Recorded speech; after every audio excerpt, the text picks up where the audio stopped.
Hello, welcome back to another episode of the Steebee Weebee Show.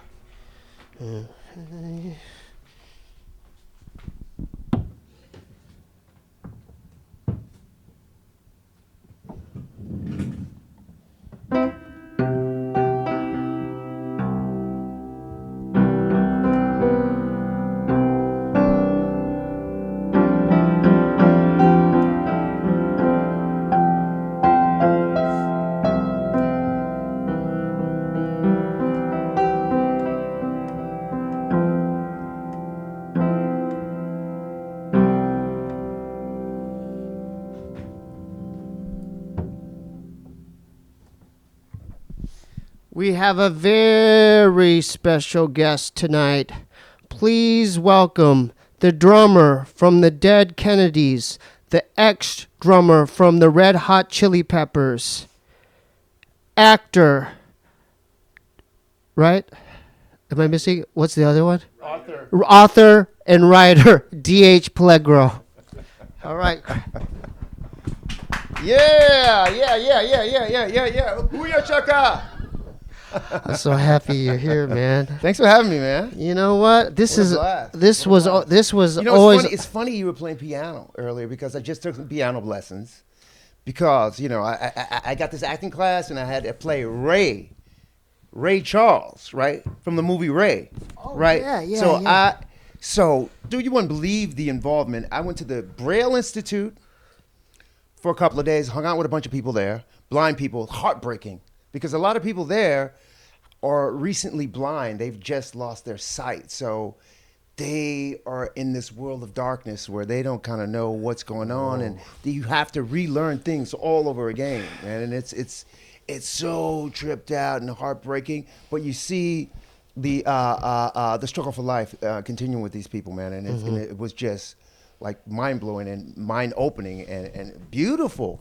Man, yeah, I mean, you know, you see guys, and, you know, people there, and they got the sticks, and, you know, there's all kinds of programs where you can go and volunteer your services to, you know, to read to them, to pay their bills for them. Because, again, like I said, they're newly blind, bro, and it's like, it's a thing. How'd you get involved with this? So, I mean, you know, for researching my part for Ray Charles, Yeah. that was kind of a part of the deal. And previously I did a thing called... A Patch of Blue, which was Sidney Poitier and this other girl, Catherine. That's something. The OG right there. You know, that's way OG. That was in the 60s and like. Hey, wasn't he in Night of the Living Dead? Sidney Poitier? Was he? I don't think so. He's a kind of a Class A actor. He ain't doing no Night of the Let Living. me throw a movie out there. Craig, you're the movie guy. Not to Sir with Love. Yeah, he was in Disturber Love. Yeah. Okay. Disturber Love. Lilies of the Valley. Patch of Blue. He's the OG though. He's the OG, right? What was the big one? Was in the Heat of the Night, I believe, was a big one. Yeah, with Carl O'Connor, bunch of redneck dudes. Yeah. You know, all racial stuff. That's crazy. That was made back in the day. But you know, again, you know, I did that, and I took piano lessons. Yeah. And like the dude was like, dude, it's so hard. And then you close your eyes, and it's like, wow, where are the key? You can't find the keys, and it's just... they do it through feeling? Like maybe they could feel it out. Yeah, you can feel it out, but yeah. you got to memorize and know where the notes and keys are. So, you know, when they were talking to like Jamie Foxx, and he was my teacher worked with Jamie Foxx, and he went up to Ray Charles's house for 6 months. Where is that? Like in Malibu or something? I don't know exactly where it is. I would want to say... you know, it could be in Brentwood. It could be Yeah. It could be in Baldwin Hills even, and for 6 months, and he just kind of doubled everything. Crazy. And then he came after 6 months of doing that. Then he had to break it down, and there was a big board over the piano, and he's like, and he had to start playing blind, and it was like, wow, a whole nother world. And getting around blind is kind of a trip. Well, like Stevie Wonder too. Stevie Wonder, heavily musically gifted, but yeah. that kind of like, you know. But I tell you one thing, man. When you close your eyes, your senses, boom, they pop open, man. You're like, what's that? I smell something. You hear stuff. It is just your senses are heightened because you know you don't. Have you tried drumming blind? I'd close my eyes. Or like with the from close, time to I mean, time. not blind, but closed. Not a whole closed full eyes. set Yeah. blind, but there's stuff that I can do just blind. Just, I mean, because I'm not looking. Sometimes a lot of times I'm looking out at the audience. I'm looking at the band members to keep them together. Yeah. And so I'm not really looking at the drum. You know, I'll look. From Man, time to this time is if a I'm doing historical something. day for the Steebee That's Weebee right, Show baby. because you're our first. Not only I'm so happy, I love you so much. The brother. You're our first, our first punk rock Oh, come on, guest. man. Yeah. Oh wow. Am I? We've had rappers, we've Oh. had DJs, we've had comedians, we've had. But punk you're rock, our and first. you don't stop. You're our first. You gotta have the punk. I know, dude, but you're our first one. You're our first one. But this is a good start. This is a good start. Why are you holding? Why you? This is a good start. I want to get into it, man. Let's get into it. Because this dude, I feel like I'm like a sex machine, you man. done Like paid your moving, dues. grooving, and get into it, man. Can I count it out, Steve? Give me the 1, 2, 3, 4. Yeah. Get up. Boom. So James Brown man, was like kind of a little punk rock, when too. did you start drumming? When did I start drumming? It was a long. Or where are you from? Or like where are you from? Were you raised in Los Angeles? No, I wasn't raised in Los Angeles. I was born in St. Louis. I grew up there until I was 17 or so, and then I moved to San Francisco. I think I started drumming at about I was 11, 12, 13, somewhere around there. Yeah, You just start doing stuff. I'm like I didn't think about numbers and the age and trying to keep time. It just kind of came natural. It just came natural. So did you take lessons? Did you go to school for it? Or No, never. oh, you just learned on your own, or yeah. So I'm basically self-taught, and I just listened a lot. Like I was talking To about music. being blind. Like listen to a lot. What kind of music were you listening to back then? Like how Back old in were the you? day, there was you were pretty limited, but like when we grew up as kids, there was lots of R&B, lots of funky stuff, lots of old Aretha, Temptations, Dramatics, The Miracles. the Miracles. Yeah. All the '60s stuff. We all, every black family had a picture of John F. Kennedy, Martin Luther King, and a Beatles record. Damn right. It was just like almost every house you went into. Like I love the had Beatles. that, Hey, I'm a fan. and I it love was the like, We Beatles. had a Beatles record. We had like Lauren, what's his name? Lauren Green. Okay. The cat from Bonanza, right? Oh, My father, dang. like it was crazy. Like he did a spoken word record. And You my know father, that. and my he did a song Yeah. called Ringo. My father would get drunk and he'd listen to Ringo. Yeah, I heard a yeah. blast, it stung my wrist. Yeah. The gun went flying from my fist. Blah blah blah. Now on the hands of Ringo. That's crazy. Boom, boom, Yeah, yeah. boom, boom, boom, boom, boom. So you grew up with that, and then how did you get into punk rock and everything? Let me go back a bit too, Yeah, because yeah. my uncle is a very famous blues player. Oh, I didn't know that. Yeah. His name's Sam Carr, Oh. and he played with the Jelly Roll Kings. Does Big he Jack have Johnson. records? He has records out there? Oh yeah, he has a Oh, discography of so records. say his name and say it to the camera, like so people could look it up. Sam Carr Sam from Carr. the Jelly Roll Kings. C-A-R-R? C-A-R-R. C-A-R-R. Drummer. His Yeah. father was Robert Nighthawk, which was the guy. Like legend has it that he was the first guy to play slide guitar, way before Muddy Waters, way before any of those cats. He did it first. Slide guitar? Slide guitar. He Break picked up down what bottle. a slide guitar is. Break down what a slide guitar is. Yeah. A slide guitar Is is that like the- when you play with a bottleneck. When you're having a guitar, it's usually tuned to like an open G tuning, and you can.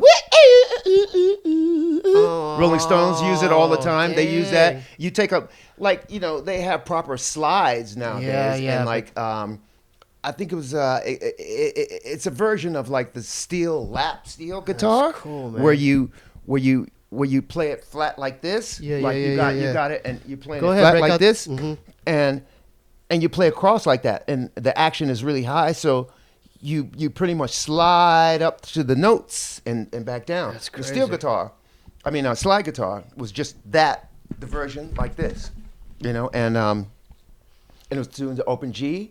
And back in the day, they didn't have any money, man. So they would just grab a beer bottle and Improvise. or Yeah. a can or anything. Dang. So music's in your family, man. Yeah, it was Yeah, kind of, yeah, and yeah. I didn't, He I was didn't doing records and everything. Yeah, And dang. But I mean, when you were a kid, you're like, I don't want to hear all that old blues, and some rock and roll, blah, blah, blah. So, that's what was happening in St. Louis at the time. It's like we were in a segregated community, and, pretty much. And like there was only certain places where, you really could go. Even then, when I grew up, even like St. Was Louis it mostly still- black and white? It was mostly black and white. It was mostly black and There white. ain't no- But I did work at a Mexican restaurant. There's Mexicans. Yeah. What there was about Mexican. Asians, Koreans? Hey, there were Asians, Maybe one. Maybe one. Maybe. He worked in the kitchen somewhere. You know what?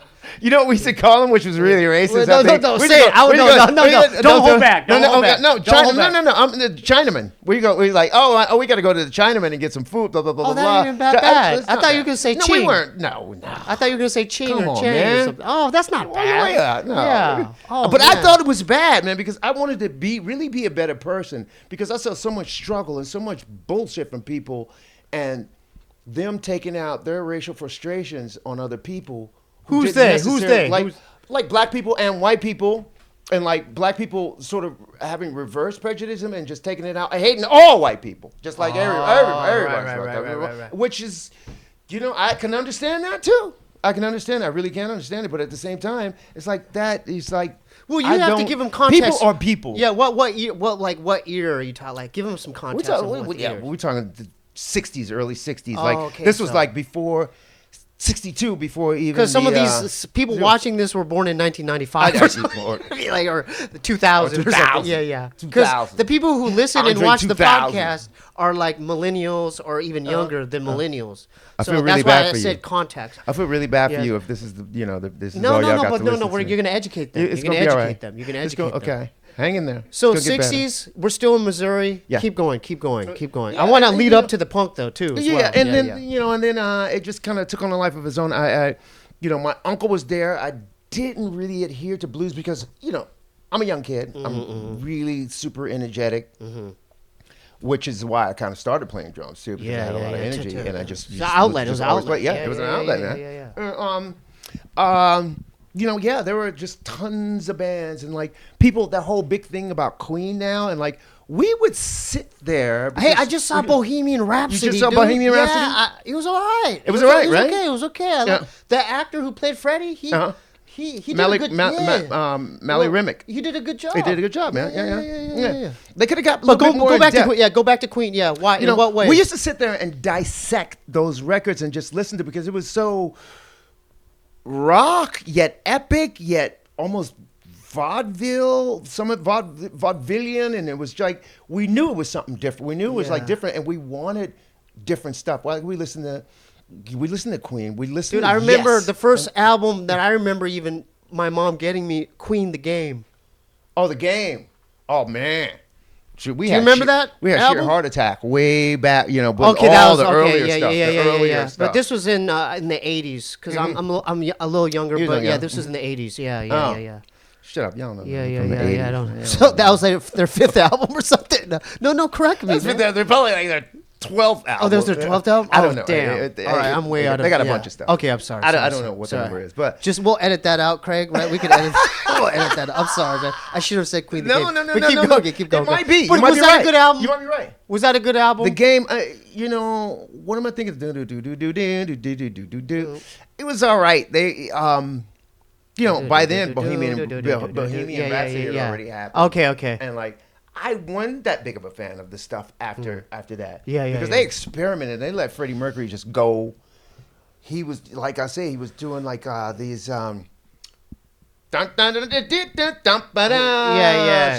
Like all this weird vaudevillian type.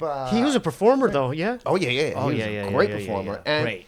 And for somebody new in the band to come in and also just kind of take over the band. Yeah. Not take So over, was but that true in get the his movie? influence. Because was that pretty accurate? I believe so. I believe, like Yeah, Brian and those other yeah. guys, they 'Cause saw that dude something. quit. They saw something in him. And they were like, oh, we don't know where you're going, but we want to be along for the ride. But in the movie, it made it seem like Freddie went to their gig and then like approached them after the gig and hey. Yeah. He did. So that really happened? Yeah, I think that's the way. I mean, I'm going off the movie too. Yeah. I wasn't there, Okay, but yeah. Okay. It was pretty good. Yeah, I give it like a B. Yeah. I enjoyed it. Man. So you grew up with so Queen, was that an influence? Would you say? I would definitely say that Queen was Okay, a then big but influence. let's talk about some other ones too.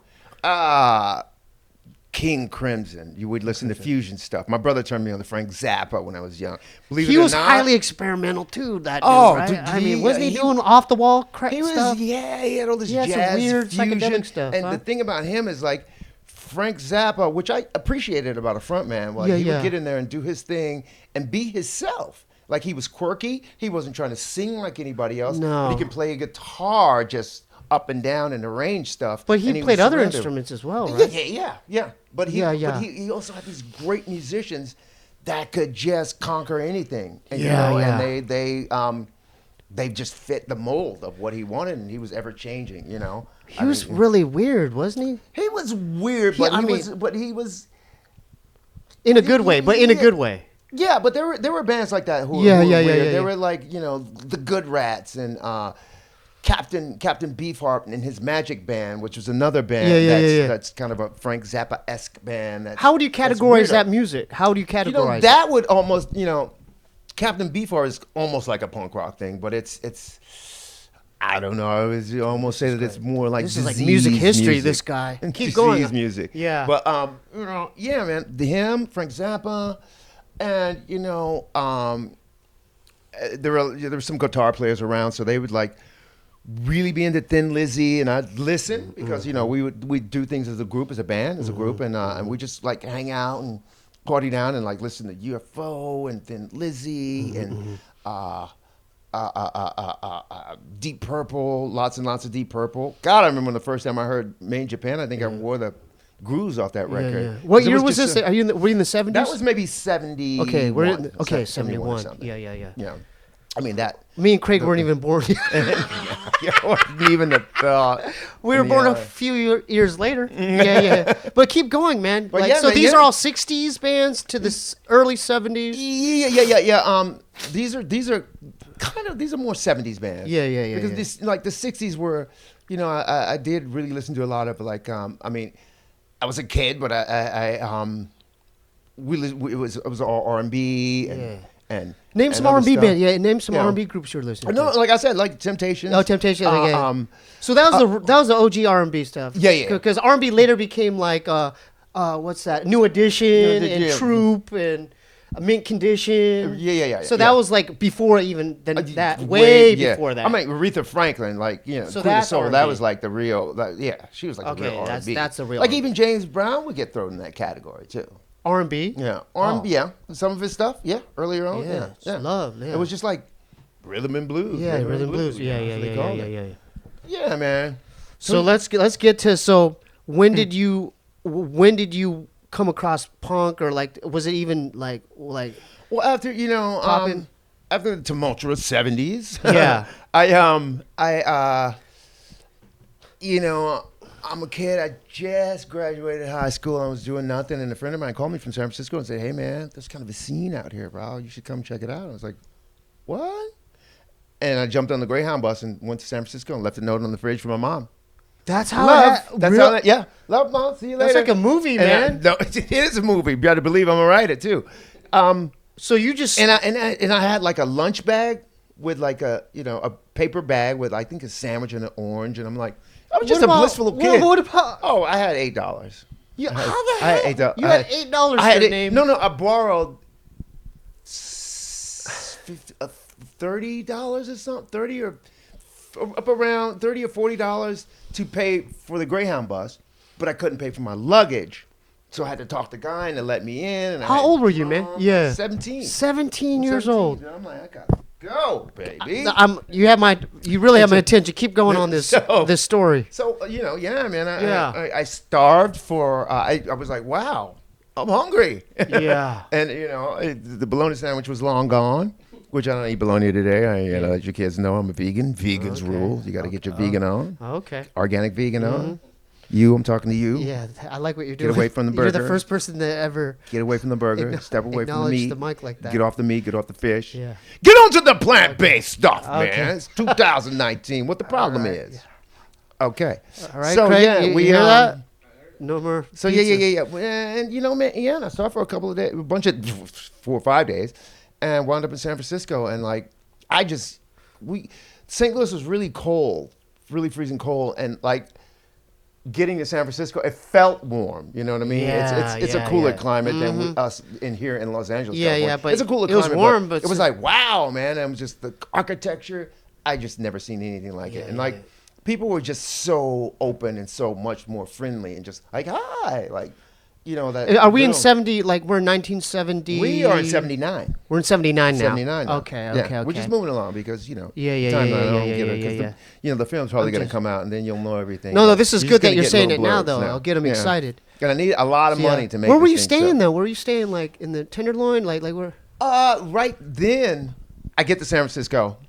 Meet my friend, my boy Fred Dickinson, who got me out there. I got big props to him. He died, man. Oh, rest in peace. A couple years ago, heart attack. Yeah, it was a drag. He was a musician as well. Yeah, and I played with him in St. Louis as well. Yeah. And so I get there, I meet his brother, and his brother's like this flaming guy, and I've never really seen one. I was like, whoa. Yeah. Hey, Jane. He had these, he had this blue parachute pants on, a la MC Hammer, and like some crazy colored dashiki and some fur and a. Oh, he was rocking a dashiki. He was killing it though. Damn, he was rocking a dashiki, and he had a little pet Pomeranian named Pal. He was a white guy. No, he's a big, tall brother with a beard. Tall, skinny brother. He was rocking like, wow. dashiki, yeah. And he used to sing like, woo, Yeah. Oh, that's crazy. And like, I would start singing some Little Richard. He'd jump right in. He'd start singing some Little Richard, and Pearl would come in. So he was out there. So yeah. So meanwhile, back at the ranch, I was supposed to go there and play with a sort of a Janis Joplin impersonator band. Like this guy, Pearl was his name. He lived with Janis Joplin in the '60s. You know, like they grew up together. You know, he was kind of, you know, he took care, you know, he hung out with her and he had all her moves and he had all the jewelry and, you know, he was a flaming gay guy and that was great. I was just like, wow, look at, you know, and him and AJ got into so many cat fights that the band never really got out of the living room. So I was like, oh, wow, this is crazy. I got to do something. But, you know. Like music-wise, band-wise? Music-wise, band-wise, we didn't even get to play. We didn't even play together at all. I mean, me and Fred jammed. And there was, back then, there were days where there were places where you can go and you could go and like open mics or something? Open mics, sort of. It was like they had that back then? Yeah. Like coffee shops? It was like, yeah. Places called the Omnibus, and a lot of old deadheads would hang out and leftovers from bands, and people would come in and just kind of, you know, jam. And so we do that a lot, man, and hang out. And this was all right in the Haight Ashbury, right? We lived in the Haight Ashbury, so I lived up on Frederick and Stanton, right across from Kezar Pavilion, like and Golden Gate Park and all that. And so, man, and you know, I'm hanging out and things aren't going cool, and I actually moved back to St. Louis, and then I saved up a bunch of money and came back again. I bought a van, and I ended up living in a van south of Market with these guys. No, it was just me. And I think I had a job at a pizza shop, and I didn't know San Francisco, and I was just becoming a bicycle messenger. And I meet these guys, and they're like, hey, man, we see you got like some drums in your van. And they were like, one guy, he totally looked like Joe Strummer. He looked like Joe Strummer. He looked like Joe, like he was almost a split image. He had the hair, and he was just, you know. He had the spiky hair, too? It wasn't really spiky, but it was like kind of almost rockabilly. Yeah. But he like had on these pleated pants, and he's one suspender coming across, and this whole diagonal look going on. And I was like, that's odd. Yeah. And he was like, yeah, man, well, you know, our drummer just left, and we need like a, you know, drummer. I was like, okay, cool. What kind of stuff? Was it Jello? What kind of stuff? No, it wasn't. Oh. He was like, what kind of stuff do you do? And he was like, it's punk rock. I was like, oh, wow. I don't know, man. I was like, no. Because I was just thinking, you know, all the stuff I heard about punk rock was safety pins and puke and vomit and stale beer and people, you know, all the bad things about punk rock. And they were like, well, you can come on in and hang out. And they had a warehouse. Like it was jam? like a warehouse. They lived in a warehouse. And they did gigs there. No. We didn't even jam there. Oh. I mean, you could hang out late and make some noise. But it was more like, it was just their artist warehouse. Like, I'd never seen one of those either. Like a loft. It was like a loft, and the kitchen was up here, and there's rooms over here, and it was like, wow. And I was like, wow, they got a bathtub. I can maybe take a bath and like not sleep in the van. Yep. So I started hanging out with them, and I was like, they were like, punk rock, man. I was like, nah, I don't, I'm kind of one of the Judas Priests. Yeah. And they were like, Judas oh, Priest. well, okay. They were like, okay. Do you? And there was a great band who I was really into that lived across the bay. They were called Yesterday and Today at the time. I remember them from my childhood. Who are these guys called? The guys you They're called the SSI. SSI. Didn't that Supplemental later Security become like Income. a label?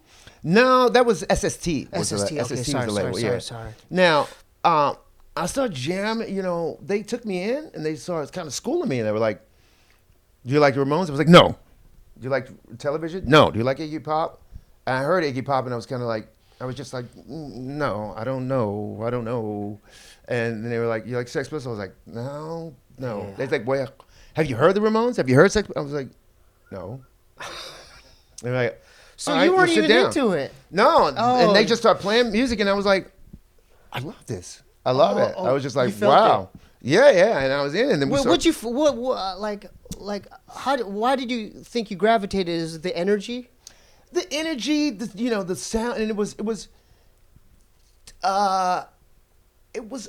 wasn't on rock and roll, which I really loved, and coming from my R&B, humble blues, rock background, it was like, oh wow, and I was already had a lot of energy, and so I knew that this was kind of like, okay, we can push this up to the next level. Yeah. So yeah, they just started Trial by Fire. They started playing a bunch of stuff for me, man, and I was just like, wow, this is cool. And it really did open up my world. And that's the thing about I was hesitant at first, but I knew that you got to have an open mind in this thing. You got to have, you got to be open to stuff. And then I just got turned on to a lot of different bands. And us in San Francisco was more about like a lot of the local bands, like the Flesherpoids. There was an all-girl band called the Contractions. I love that name. That's a cool name. There was the Offs.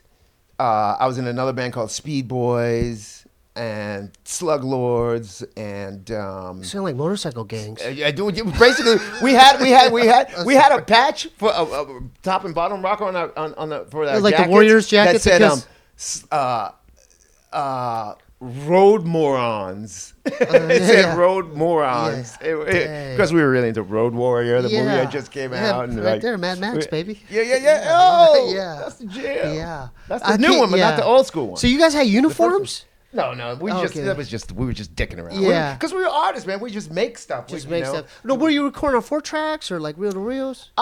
We would do a lot. There was one guy who had a 16-track recorder, and Tom Allan, he recorded a lot of the punk bands. The tape. And Dead Kennedys even went over there, and we recorded a single with him, yeah, Child in His Lawnmower. So we did that, and then I just got turned on to all these bands, and the beautiful thing, and to go back to what I was talking about earlier, being blind, we would play at the Deaf Club. Back then? Back then. This was a club for the deaf.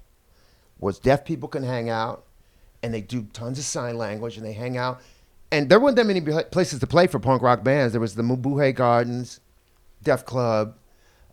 Later on there was Tool and Die and blah, blah, blah, and a bunch of other places. But in the earlier days, that was kind of the one place, and it was a long set of steps. You had to drag all your equipment up there, and it was just crazy. But the deaf people got off so much on the vibration of the music that you should see them just like, I never felt anything like this. So they went on because they could hear. They could hear, but they could feel you, and they could feel the energy. And before slam dancing, people were pogoing around, just jumping up and down. What's pogo? What was the pogo? What is that? Pogo is like you just kind of jump up and down. You know when you see people jump, pogo, but it was more goofy, new wavy, people were just bouncing up and just jumping up and down to the music. That's crazy, so dude. Yeah, different, man. So how long were you jamming with these guys? Like, I played with them for a bunch of years, and like I said, I played with the Speed Boys and Slug Lords later, and a ton of other bands in San Francisco. But we were playing at the Mabuhay SSI one night, and East Bay Ray was like, "Hey man, we need a drummer. I was wondering if you would come down and audition." Audition where? L.A.? No. We were San Francisco. Okay, San Francisco. And I said, "Oh wow!" And then, I was just like, And I think I had a girlfriend at the time, Teresa, and I was like, hey, I don't know. I'm black. I'm probably not going to get this. I don't think that's going to be a good, I don't know, man. I don't know. She was like, yeah, you better go. They're fucking famous. I was like, okay. Yeah. Damn, But so this was your shot, and man. remember, meanwhile, I was working at a place, a gay bondage hotel, building these like gay bondage beds and all these straps and all these torture chambers. And I like cut my finger on something. I was like, fuck this, man. And Dead Kennedys came on the call, because we always listen to KUSF, the college radio station, and they'd always play Dead Kennedys off, and all the bands that were around, a lot of local bands, plus Tetris too, big bands from New York and DNA and all types of stuff, man. So you got an audition. So yeah, I got an audition, and I just like, all right, we're gonna go. And what was that like? Were you nervous? Like, tell me about that. Like, I don't know if I was really nervous, but I got the record and I kept listening to it, and I was like, no, I want to play this. I'm gonna change it like this, and and then I get to the audition. Jello Biafra isn't there. I was like, oh, okay. So I jammed with Klaus and Ray, East Bay Ray and Klaus Fluoride, the bass player and guitars, and they were like, well, as far as we're concerned, you got it, but Mr. Biafra, we got to.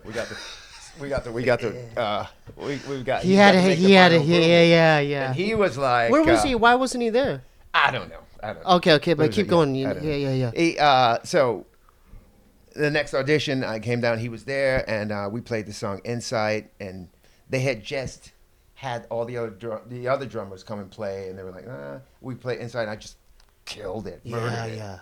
I just murdered it, and they were like, that's our guy right there. That's our guy. How many other people were you competing for this job? I really don't know. I know that there was a guy, Liam, and I know there was Al from the Seizures, Liam from some other band. He ended up playing in a bunch of other bands, and I just think that there was a lot. Everybody knew that kind of, because I can't. A couple of singles were already out, and they just released a full length record. So. You were aware of this? Yeah. I was aware that, and then and San Francisco's a small town. The punk scene is pretty. If you're in the scene, you kind of know what's happening. Damn, that's crazy. So it was really wild, man. Yeah. And what was it like when you first met Jello? Like, what was that like? I had met him before. And we've been talking. I thought he was this larger than life, which he is, this larger than life character. And he did talk a lot, and I didn't know that much about politics, or knew more than I thought I knew. But he would really like just rant on. I'm like, I gotta find out what. Yeah. Was this during the Ronald Reagan era? This was the end of Jimmy Carter, beginning of Ronald Reagan era. Yeah. And we just poked and prodded as many holes in that establishment as we could. Yeah. So what was it like first recording with them, like the albums, and gigging with them and doing your first shows with the Dead Kennedys? The first recording was Too Drunk to Fuck. I hope I can say that on your podcast. No, it's fine. It's too late now. No, it's just fine. It's just going on YouTube. So. Can't take it back. Yeah, it's okay. You can't take it. No. You can't take it back to the store and get your money back. No, it's fine. That's it. You're fine. Yeah. Millennials. Too Drunk to Fuck was and the flip side was The Prey. So we've just been rehearsing, and we just went in and recorded over at High Street Studios in the Tenderloin. Dang. Which is like, I mentioned I said that. Which is crazy. Yeah, crazy. Yeah, okay. the TL. Isn't that a rough place? It's rough. Because I've heard some stories. I've heard some stories about the Tenderloin. Oh, like still to this day. It's still kind of the Tenderloin, which is like drug infested, super dangerous, like dangerous, crackheads, brutal. There was not. I think they have a police station there now, which is a joke, but like it was probably rougher back then too. It was way. And it was just nothing. It was just like a normal, like, there's some, there's some trannies, there's some dude, and it was just like you just maneuvered through all of it. It was like another day, It just got to be commonplace. And San Francisco was one of those places, man, where you would see homeless people all the time, and there were people who would, but not like it is today, but there were a few homeless people, and usually they just had mental problems, usually. Yeah.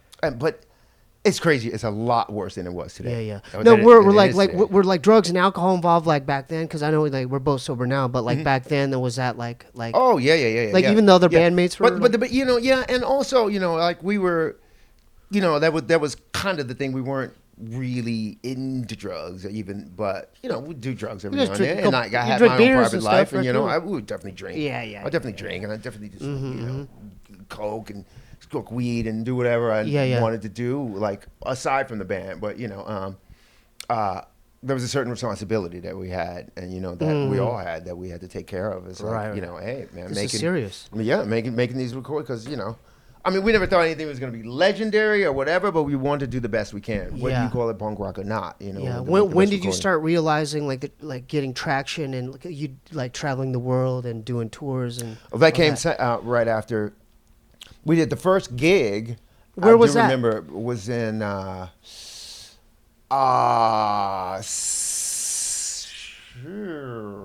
Sacramento, Sacramento, Palo Alto, Sacramento, at some huge theater, and I just remember like, wow, there's a lot of people here. Cause How many people were there? There was like maybe 1,200 people. Like, you know, for back in the day, it was like that's a lot of people, and like it was packed. And I was like, wow, this is crazy. And you know, the Mabuhay would pay for 300 people.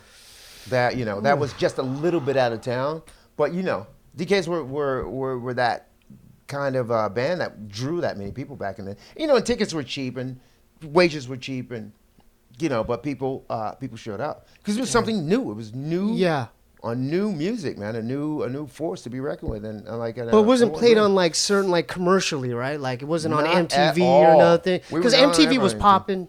MTV. Because you had that song MTV Get Off the Air Yeah. as well, yeah. But because I noticed when you're on that, there's a video on it, and you're doing vocals, you're like drumming, but then you're also doing vocals Oh, as well. yeah, I did. Yeah. Vocals as well, yeah. So when did Because you I start can doing sing, that? You know. Yeah. I can sing, I When sing. so when did they start implementing that? Like as far as like My like backing vocals? Yeah. With the Weird With the thing. backing vocals, I yeah. think I kind of initiated that. I was like, why is Klaus singing vocals and backing vocals, and Ray doesn't sing, and I do?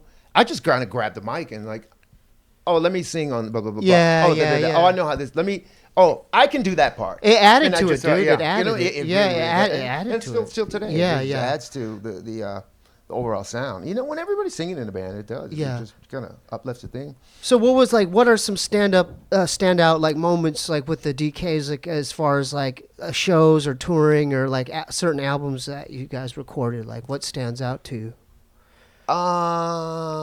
Were you guys do you guys big in Europe at all or? Huge in Europe. Yeah. Like I was gonna say, what What was that like when you first went to Europe then? We Like, with your went and sound? recorded Plastic Surgery. No, we recorded in God We Trust first. Yeah. The tape disintegrated, so we had to record it again What at do a you mean different studio. Yeah, it was a bad batch of Ampex tape. We spent a lot of time recording it, and it just It disintegrated? melted in our. Yeah, it disintegrated. So we 'Cause we these kids recorded won't that. understand that because everything's 'cause digital now, everything's digital MP3s now. and stuff. And you like- don't, you know, the thing is with stuff being so digital, it squashes a lot of the sound, and you're not getting. It compresses it. It yeah. compresses it. Yeah. And you're not really, you know, the full. That's why we, you know, we like vinyl. We like blah blah blah. We like what we like, and you know, and I'm not. I listen to digital stuff as well. Yeah, But yeah. I'm just telling you a broader sound. These You kids can are gonna be get- so you can get- confused. They're like, "What are they talking about?" You can get a better sound from disintegrated. from stuff that's not as compressed. Yeah, because you know, back then, it was reel to reels, and then tape, cassette tape. Yeah. And then CDs were probably like futuristic to you. We didn't. CDs Yeah, didn't you come guys out. disbanded before the CDs, Yeah, right? exactly. Yeah. So I remember when when I got my first CD because we were still selling records constantly. The band's broken up. We're still selling 80,000, 100,000 records a year. Records. Worldwide. Records. Who Yeah, distributed? Hold up. Who distributed the records? Well, Alternative Tentacles had the license for the records. I think Rough Trade did distribution. Oh, okay. Rough Trade did Cool. Yeah. distribution, I think, on that one. And yeah, so and then when CDs came out, it was like, whoa, bam. Then you know, you had people were buying less vinyl, but they were buying a lot of CDs. And it was just kind of boo. And then Napster came and just ripped the asshole and everything. Yeah. And, So when did like how long were the original Dead Kennedys together? Like how long were you guys together as a band? I was in the band, I want to say 10 years. It was from 79 to 86, I believe. Mm-hmm. What happened? I joined about 1980. Yeah.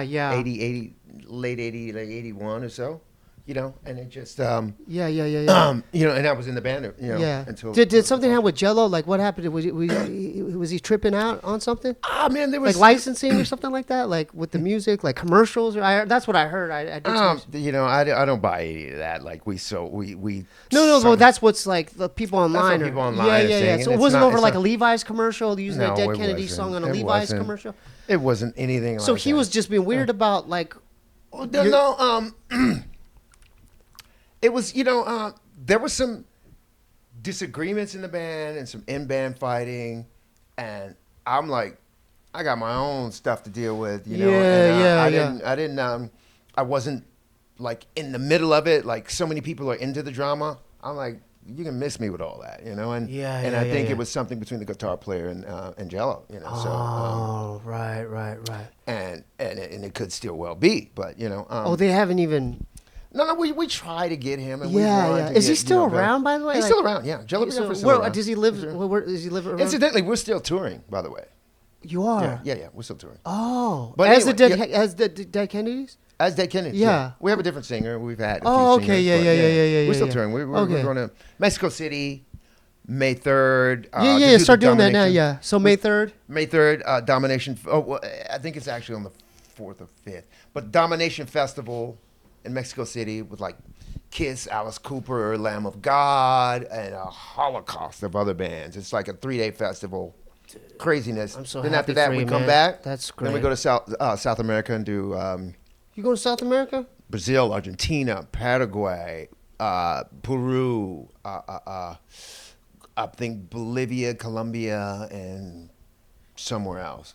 So it's like it's like the music sort of speaks for itself. And Yeah, the people yeah, wanna, yeah. you know, and like that brand and all that stuff. Like people want to hear that band, and they want to hear that sound. They want to hear the music. That's man. the power of music. And It transcends like It time transcends, periods. You know what I mean? And even band members. I was watching some documentary on that the other night. Yeah, I was like, yeah.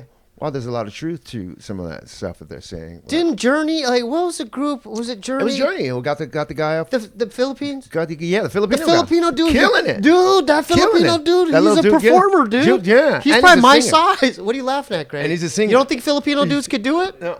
You don't think He's Pinoys could do it, or what? Oh, my boy, from the Sluglows, we had a Filipino bass player. His Yeah, name was- but that's don't the thing in sleep on San the Francisco, Filipinos, dude. It was like there was the mixing pot, dude. We had Filipinos and Dude, like Pinoys could Filipinos. sing, dude. Could you, They could rap, they could sing, they could dance. he wanted to be Sting at the time, Yeah. but you know, we were just whatever. So man, I want to, because people like, I have a Patreon connected to this show, and one of the patrons asked about what was it like getting involved with the Chili Peppers as well.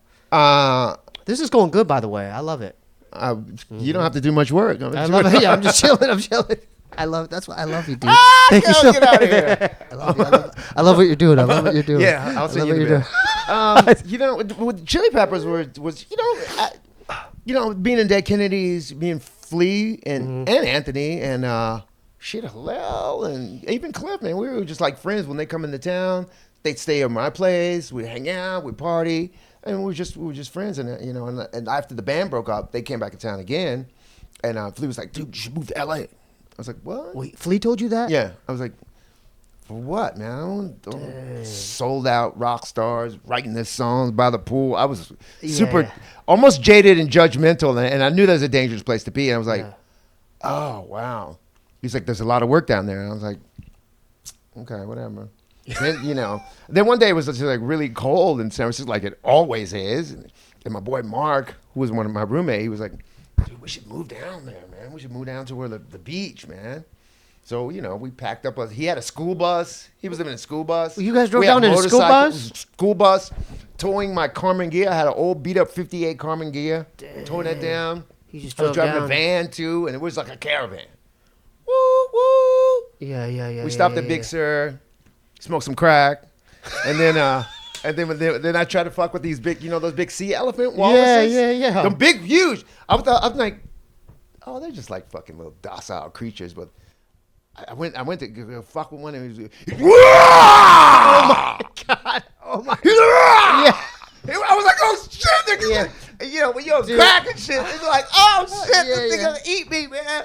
And hightailed it back, and I just like, I had to go back and I tried to sneak up on him and go back again. Why were you messing with this animal, man? It was a fucking badass child, and he just rolled up again. I was like, oh shit, let's go. Dude, they were gnarly, dude. It's like, hey, how much was crack back then? It's not nice to fool with Mother Nature. Like was crack easy to get back then? Oh, dude, crack! It was the '80s. It was a fucking epidemic. Are you kidding me? Yeah. You could just go like, if this was in LA, if this was the '80s, I could go to Santa Monica. I could go to Monica. You go next door, dude. Like, there be some crack dealer. How much for a rock? Like, dude, even here when I moved to here, there were like, people, you can buy $10 rock, $5 rock, $20. Bente was like that'll hold you for a while, but then it was just crazy, man. It was crazy. All right, so you come down. Where did you stay in LA when you? Stayed in West Hollywood. Okay. A friend of mine. They had a spot for you? No, I don't really remember how that transpired. I know we got here, and I think I went to a club, and I met this dude. Chris was like, "Oh my God, you're DH Peligro." I was like, "Dude, what's up?" Blah blah blah blah. And they had this whole sort of house with a guest house and an empty lot. Sick. So we just pulled in there. Yeah. And hooked up our water and electricity and everything to the bus, and we just kind of stayed there and That's lived cool. there. Yeah. And it was like the Wheaties house, and like all these actors would come over, and Chili Peppers would come over for barbecues, and John Seidel, and like all the scenesters would kind of hang there, and then we'd just go out and go dominate a club because we knew everybody. They knew everybody in the club, and they were like, "Oh, this DH, well, he's our boy." Woo, woo, woo. So it was like carte blanche. I was like, "Wow!" So you had I red was, carpet access. Yeah. It was crazy, and then then things got a little dark because there was no music happening. I wasn't really. I mean, I was playing in some bands, but they weren't really going anywhere. And then I joined the Chili Peppers, and that's how that happened. Jack Irons had some mental problems, and they asked me if I'd come down. And I was like, oh man, I'll think about it. Yeah. I totally did. I was like, I'll think about it. And that's not me. Usually I'm just the first one to say yeah. Yeah. I was like, and Philippe was like, I was hoping you could come over at 3:00 today. I was like, all right. Was this another audition? No, it wasn't an audition. It was like They want you in. They want you. You're in. You didn't have to do it. You just show up. Show up and play. Yeah, show up and play. And it was like golden. So what was that like? Like how long? Like what were those gigs like? Like as far as doing shows with those guys? The shows were bigger and they were way way bigger. Way bigger. College campuses, like girls. Like I'd never seen girls like that backstage. Dude, tell me about that. With their lifting up their titties for a T-shirt. Wait. What'd you say? Oh yeah. There was a thing where we would just like have the girls come back and like, show me your titties, we'll give you a T-shirt. And like I didn't know. I was just like, titties, mama. Yeah, I want to. You know what? The next. And Anthony was like, "What are you doing?" I was like, "What?" Like I was a bad little child, and I got my. Like you can't do that. He was like, "You can't." I was like, "What? Like you can look at the titty, but you can't touch the titty. They don't even make sense to me." I'm frothing here. Because a lawsuits. Yeah. And they got a bunch later. But I didn't. I just didn't know. So I didn't think about like. I know. Well, he might be 17. Ooh, I didn't think about that. You gotta be careful, dude. dude. Just like, you gotta be careful. Oh, trust me, I know now. Yeah, you know now. You know now. God, I didn't even think about it. Like now, this is intriguing. Like this is like I didn't even think because they must have had crazy groupies. Yeah, and these are, a lot of them were like grown ass college girls, but then a lot of them are still pretty young. So so after like you're done with a show, you're like sweating. You go to the trailer. Are they like outside like knocking on the trailer? No, but I mean, we would still be like, we're still kind of professional. We were professional in a sense where we would be packing up our stuff, and just a few would be backstage, and I don't know how they got there. They're friends of friends, but there was always some scenesters. And then there were people who would show up at your hotel room like, where's Anthony? Anthony would just run. They come knocking at the hotel room? They would just be out there in the parking lot, just like that. And that's how it is in Brazil when we go there now. Like there's kids and girls hanging out. So how do you deal? How do you deal with that? I don't even. I'm just like you just I'm room service, just chill. Yeah. If I go out, you go out. Go out and smoke a cigarette or something and go hang out, and they just swarm you. Dude, we were in Chile with Dead Kennedys, and we played with like Hell Yeah, Meshuggah, Rammstein, a bunch of other bands, and literally kids were there every time you went out. Every time you went out, I would just want to get ice or something. Yeah. So I gotta go out. They're there, and they all got phones, and they all want pictures, and it's just it's just an obstacle course, man. And it's like, you're grateful for that, but it's, you want to be, you got some human, normal. Oh, it's a job too. It's a job too. Yeah. You got to maintain your integrity and, not. Like, yeah. Or, not, I don't give in to anger as quickly. Yeah. Sometimes a little bit, because. But so you've learned to deal with the temptation as well. I mean, because I'm sure there's. Yeah. And sometimes I might just give in to it. Babe, because there's a lot of big-butted bitches in Brazil. Right. Yeah. So what's that like? Oh, like they're it's so juicy. Like just the. Oh Lord, I think. Like. Yeah. Just, I mean, that must be heaven. No, girl, come on. I mean, dude, that must be heaven, dude. It is heaven. It's pretty heaven. Yeah, because you're a man also. Brazil is the ass capital of the world, and for the first time in my life, I wanted to be a capitalist. Yeah. Yeah. So I just like little kids had it, like little children had easy there. It was like boom. I know. It's just in the food. It's genetics. It's genetics. Yeah. It's just genetically, and a lot of them are just mixed with African descent. Yeah, so you my brother. Okay. Man, I will eat you. Yeah. I will eat you, millennial. I had to ask, man, because the people who listen to this, they know that I'm. No, no, girl. I'm a pervert. They're not like big titty girls. If they got big titties, they're usually kind of fake. Some do, but it's all about the ass and the calves. But the butt can make up for it. But the butt can make up for it. The bubble butt. Because when I watch, I watch Pornhub. You get your face up in there. I type it in. I type in POV bubble butt. That's it. POV bubble butt. I'm just on that. POV. POV. That's point of view. Point of view. Like it seems like you're the dude there, and bubble butt. And the bubble butt. Yeah. But I do like when they're sitting up front like that. And shit like that. And then you can see the abs.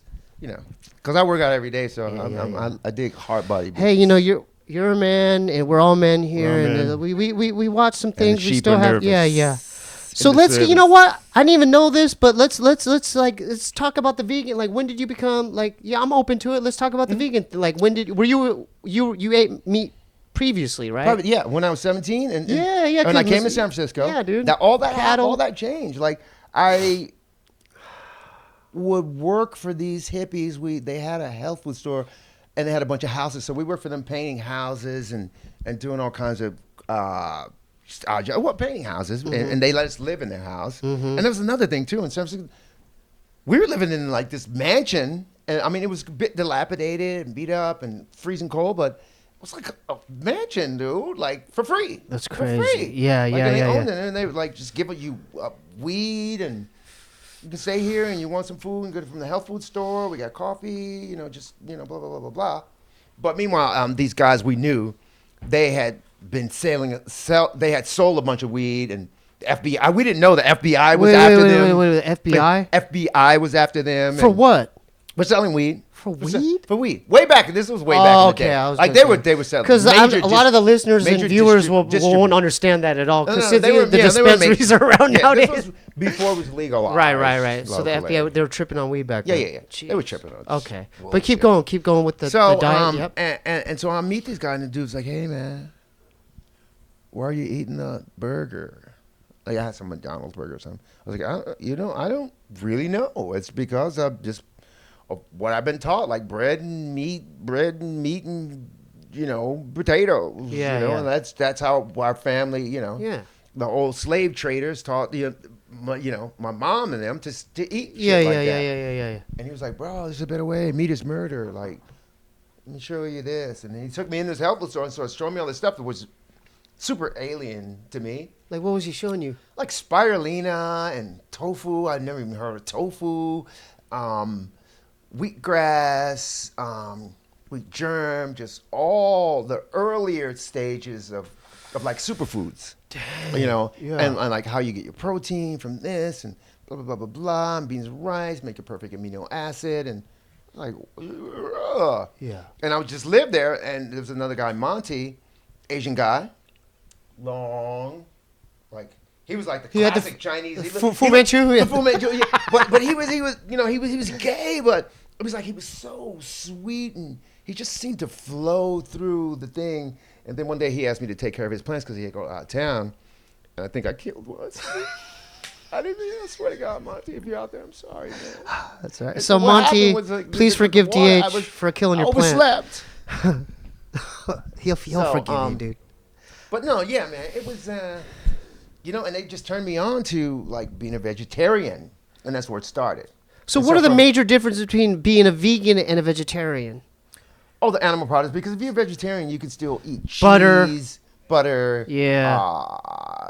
animal Eggs, byproduct, yeah. eggs. But you're a vegan, I'm vegan, so you don't eat any of I don't that. eat any of that. So now, I mean, like 20 years ago, I was just like, yeah, I'm just gonna cut that out. So did you go Cut cold this out. turkey like back then?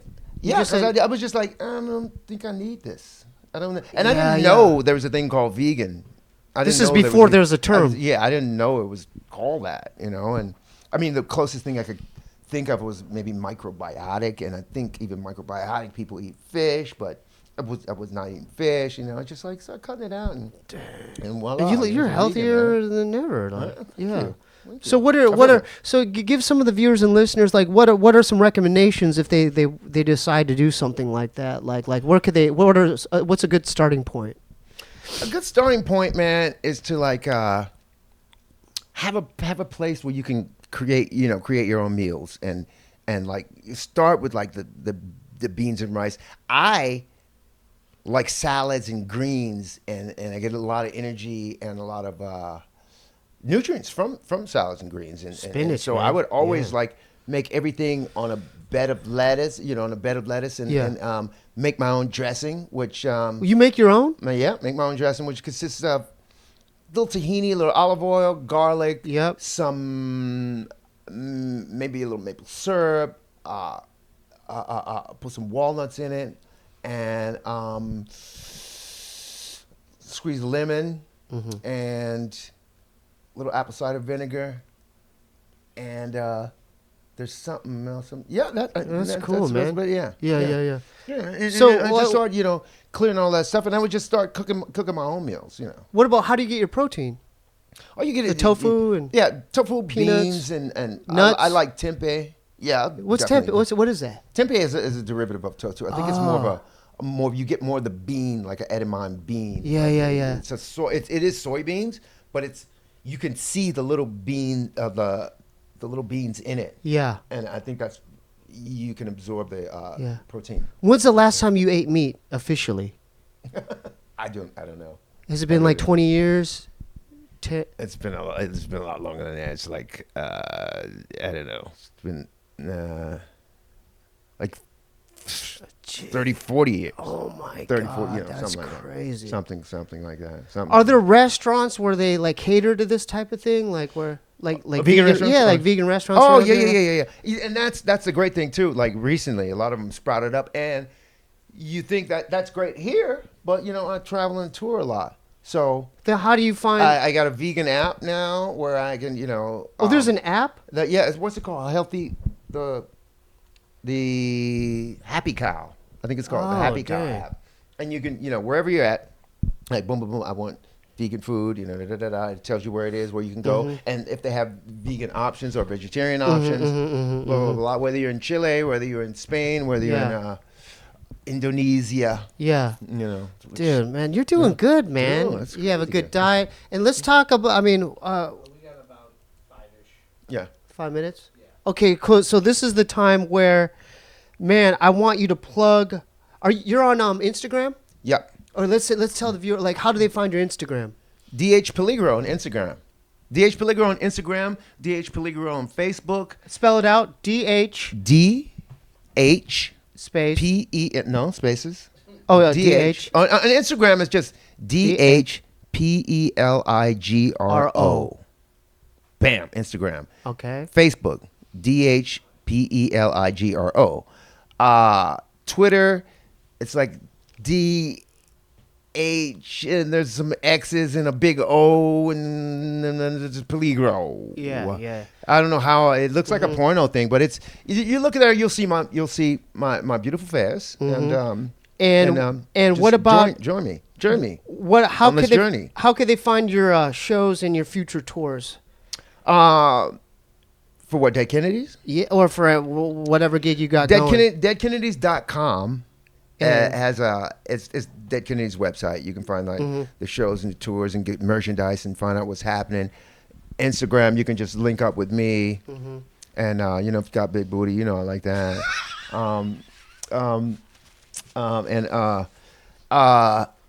The rest of the stuff is just, I just put my life stuff on there. You do drumming lessons still? I do, but Okay, I haven't been doing it. if a kid looks you up and they're like, I want to learn how to drum like him, how do they just DM you on Instagram? You can DM me, and you can DM me and bring all your parents' money, all your money, and we'll get you some lessons. Yeah, definitely do that. But Look also, I just want to tell you that I'm an actor and I've just worked on a film called Hijab, HIJAB. When's that dropping? That should be out on YouTube now. I did a short called Van Joe that should be coming out this year. We did a piece in a film called Scumbag, which is kind of a punk rock toner tale. That's been out over the last year, 2 years. And I did something else. I did. What else is? I'm forgetting what I've done. Anyway, there's just a bunch of stuff out, and I'm always looking for acting gigs. So you guys got the money. Holler at DH. Give this man more work. Support everything this man does. Go to every show he performs at. Take drumming lessons. You're doing that thing May 3rd, right? May 3rd, May 3rd, Mexico City. How do they get tickets? Oh, that's a good question. It's going to be in Mexico City, so just go to Mexico City on that You got to day. go to Mexico City first. I want to say Ticketmaster, but I don't know how. Well, you'll have it on your Instagram. You'll have it on your Instagram. It is on Instagram. Yeah, it's on your Instagram. It's on Instagram right now. Domination Festival. Yeah. You need tickets. You hit me out. You got a big booty. I'll give you a pass. Yeah. A stage pass. And if you have a big not booty, not only that, we go to South America after that, May, throughout the rest of May, and then Dead Kennedys tour. Yeah, June. Yeah, we do almost eastern block of Europe. Okay. Like Germany and Prague and Sick. Slovenia and Budapest and Bucharest and on So and on. go on the to website to look at go on the website. the tour itinerary. You can tour. Yeah. Love you, man. I love you more. Love you so much. Yeah, brother. I'm so happy you came. I feel like I'm missing something. Wait, no, get it out. Get it out. And Get it now out. Get it out. Get it out. The end is here. I have to do some announcements So too. I face Okay, the keep final singing curtain. and then I'll say, so shout out to all the patrons I'm not done this living. week. Okay, no, but you do it. I'll do it. Shout out to the new Yo, patrons. Scooby-Doo. Nicholas Braun, Of which I'm certain. Andrew Hubbard, Damian Scarf, George B, David Stevens, Hey, babe, I'm going to do Dennis it like K. Shammy, Lee. babe. Shout out to The Michael Candyman Martinez for going to SteebieWeebieBandcamp.com. Mr. Bird, Please join our Patreon. If you want to support the Go show, back and go to dance. patreon.com/SteebieWeebie, Instagram /QUANGOU. Okay. New vlog series out, Steebie's P.O. Box. Send all your stuff to he 1425 North Cherokee. Hey, stop it. North Cherokee Avenue, LA, California, 90093. Okay, with that being said, it's time. Hey, will you re-sign this like on the No. on the board itself? On the board itself? You're Well, wasting my after. time now. Okay. No, baby. With that being Hey, said, thank it's you guys time. Thanks for having me. Dude, I come really on. I love you, appreciate dude. it. I love you. I would have waited Like a forever. milkshake. Yeah. Like Tinder. It's time for Low Ray's World. Meow. Welcome to Lil Ray's World Show. All I gotta say is kids' minds must grow. I got abducted by some aliens and dropped in snow. Whoa.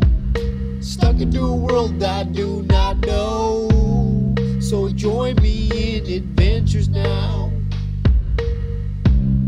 And I promise not to have a cow. My name is Little Ray. Hey, hey. My name is Little Ray. Hey, hey, hey. So welcome to my world. To all the boys and girls. Welcome to Little Ray's world. Hee-haw! Well, what do we got here, man? Looks like a goddamn California roll. Is that what you are?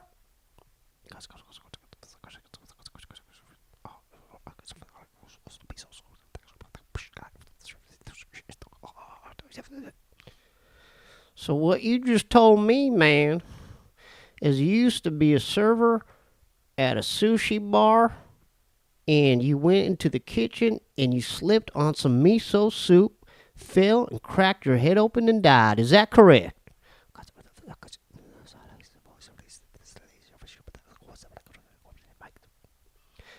That's so damn sad, man.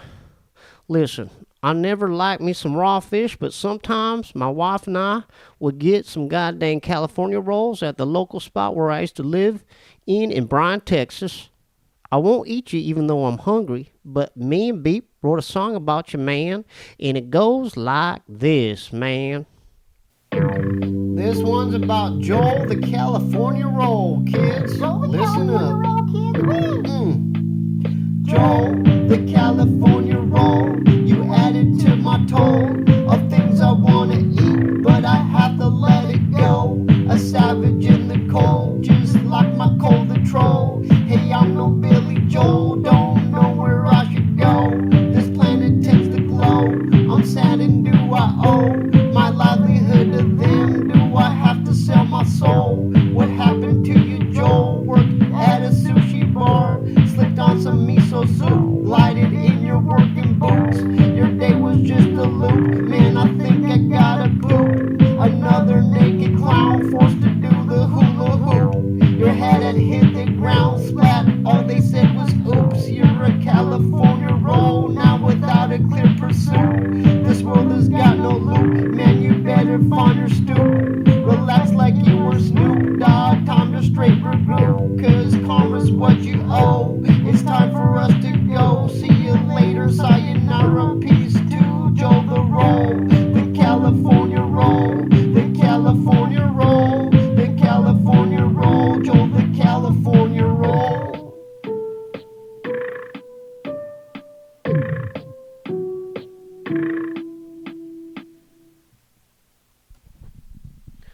Join us next week or in 2 weeks or so for another episode of Little Ray's World, man.